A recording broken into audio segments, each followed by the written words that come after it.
trials, nandiyan yung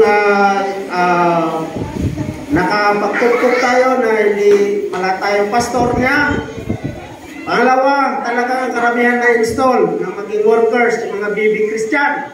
Sa mga baby Christian ay meron po dyan siyempre hindi paligtas at ligtas. Kaya dahil sa baby Christian, na-install natin, sobrang napakahirap.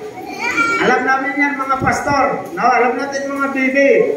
Ang isang baby dapat, isang bata, isa lang mag-alaga. Kasi pagtukbak po doon, sumunod ka doon. Eh kung dami niyan, at kung saan tatakbo, mga kapatid, napakahirap po alagaan. Talaga.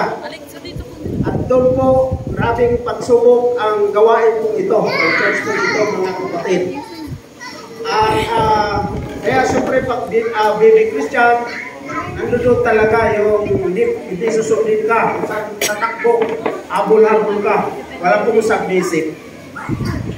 At ganyan, nahirap at nahirapan talagang gawain ng ating pong Panginoon. Pero sa biyaya ng ating pong Panginoon Diyos, patuloy. Amen. At ngayon ay ito na nga, sabi ni Reverend Ruang, second generation na po ng talagang church. At nawa sa ating pong hangarin, wala tayong ibang hangar at na talagang tayo ay makapag-iwan ng legacy spiritual.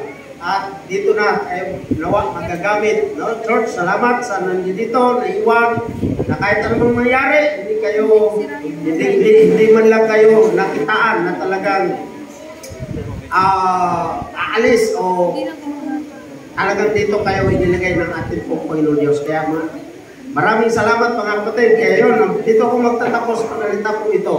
Tunay po na mahirap at yun nga, si Pastor Dad, sa mga hindi nakakilala sa akin, kapag ako ay talagang nagpastor, ay ako ay talagang binabasta-basta ng pastor. Okay lang yun kasi sirpat naman kasi. Diba? Utusan.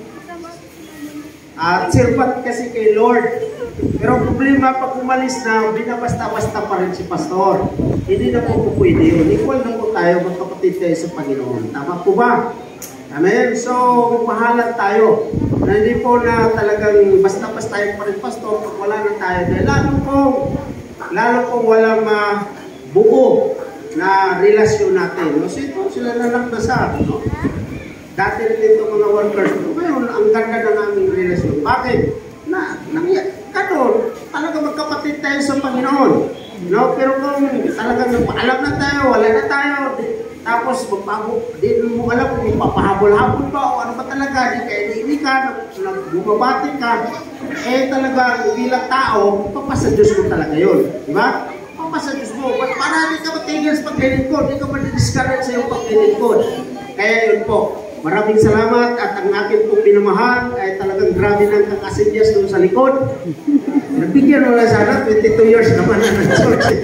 Talaga na, grabe pagkakasidyas. So hanggang dyan lamang po. Yan po, history ng 22 years ng church po ito. Salamat po sa ating pong Panginoon Diyos. Hallelujah.